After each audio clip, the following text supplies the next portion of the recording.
गांव की बहू। क्या सावित्री, मैंने सुना है कि मालती की बहू ने अपने सास ससुर को घर से निकाल दिया है। अब क्या कहूं, आजकल की बहुओं का कोई भरोसा नहीं है, कब क्या कर दें। मालती की बहू को देखकर कौन कह सकता था कि वो ऐसी निकलेगी। तू सही कहती है। आजकल की बहुओं को देख मुझे तो बड़ा डर लगता है। कहीं मेरी बहू भी ऐसी निकल गई तो। नहीं नहीं, मैं तो गांव की सीधी सादी लड़की से अपने बेटे की शादी करवाऊंगी। इस तरह एक दिन गायत्री अपने बेटे की शादी गांव में रहने वाली मीना नाम की लड़की से करवा देती है। ये लीजिए माँ जी, आपके लिए गर्मा गर्म नाश्ता और चाय। अरे वाह बहू, सच कह रही हूँ, जब से तू इस घर में आई है मुझे तो बड़ा आराम है। तेरे जैसी बहू तो किस्मत वालों को मिलती है। का माँ जी, अब इतनी भी तारीफ मत करिए ना। धीरे धीरे मीना गायत्री की चहेती बन जाती है और मीना भी गायत्री को कभी शिकायत का मौका नहीं देती थी। फिर एक दिन, ये ले बहू, आज मैं बाजार से तेरे लिए साड़ी लाई हूं। साड़ी देखते ही मीना का मुंह लटक जाता है।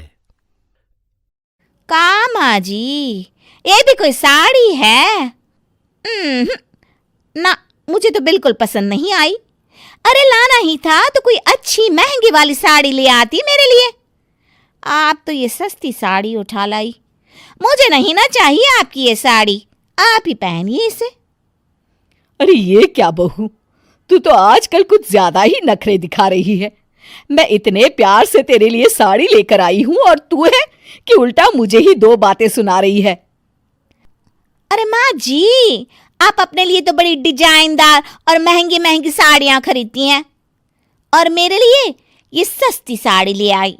आप समझती हैं कि मैं गांव से आई हूं इसलिए मुझे कुछ नहीं पता। हाँ, अरे कुछ नहीं, तुझे शहर की हवा लग गई है बहू। इस तरह दोनों सास बहू में रोज किसी न किसी बात पर लड़ाइयां शुरू हो जाती थीं। एक दिन गायत्री अपनी कुछ सहेलियों को अपने घर चाय पर बुलाती है। अरे बहू, मेरी सहेलियों के लिए बढ़िया चाय नाश्ता तो बना दे। अरे माँ जी, अभी ना मेरे पास बिल्कुल भी समय नहीं है। मुझे ब्यूटी पार्लर जाना है। चाय नाश्ता आप ही बना लीजिए। हाँ, तू कब से ब्यूटी पार्लर जाने लगी है? शहर आए 2 दिन नहीं हुए और देखो महारानी के नखरे शुरू हो गए। बस भी करिए माँ जी, आपसे बहस करने के लिए मेरे पास ना बिल्कुल टाइम नहीं है। आपका क्या है, आप समझती हैं कि मैं गांव से आई हूं तो मुझे कुछ नहीं आता, और आप जो रोज रोज मुझसे मेहमान नवाजी करवाती रहती हैं नौकरानी की तरह। मीना के कमरे में जाते ही, अरे ये क्या गायत्री, तू तो अपनी बहू की बड़ी तारीफ कर रही थी, लेकिन ये तो तुझे कुछ समझती ही नहीं।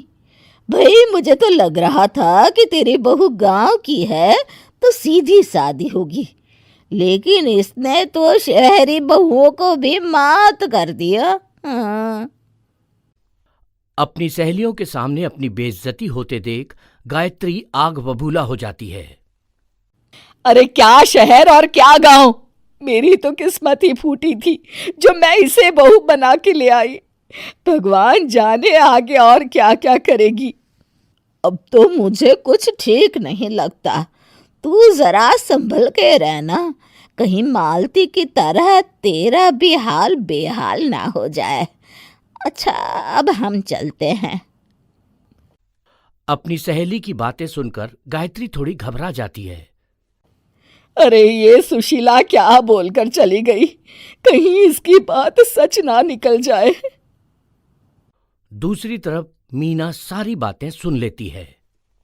अगले दिन से गायत्री अपनी बहू से कोई काम करवाने से पहले 10 बार सोचती थी। ज्यादातर काम वो खुद ही कर लेती थी। अचानक अपनी सास में आए इस बदलाव को देख मीना, लाइए ना माँ जी, मैं कर देती हूँ ना काम। एक बात पूछूं माँ जी, आजकल ना आप बड़ी चुप चुप सी रहती हैं और अब मुझसे झगड़ना तो दूर, मुझसे खुल के बात तक नहीं करती आप। कुछ नहीं बहू, ऐसे ही। मीना अपनी सास की मंशा भांप जाती है और मुस्कुराते हुए कहती है, अरे माँ जी, चिंता मत करिए, मैं आपको घर से नहीं ना निकालने वाली। ये डर आप अपने मन से निकाल दीजिए। अरे छोटे मोटे झगड़े तो हर घर में होते रहते हैं, चाहे कुछ भी हो जाए, आप मेरी सासू माँ हो। मैं तो जिंदगी भर आपकी सेवा करूंगी माँ जी। अपनी बहू की बातें सुन गायत्री को एक प्रकार का संतोष होता है और उसकी सारी चिंताएं दूर हो जाती है। गायत्री अपनी बहू को गले लगा लेती है। मुझे माफ कर दे बहू, मैं तुझे गलत समझ बैठी थी। कोई बात नहीं माँ जी, ये ना घर घर की कहानी है। हाँ।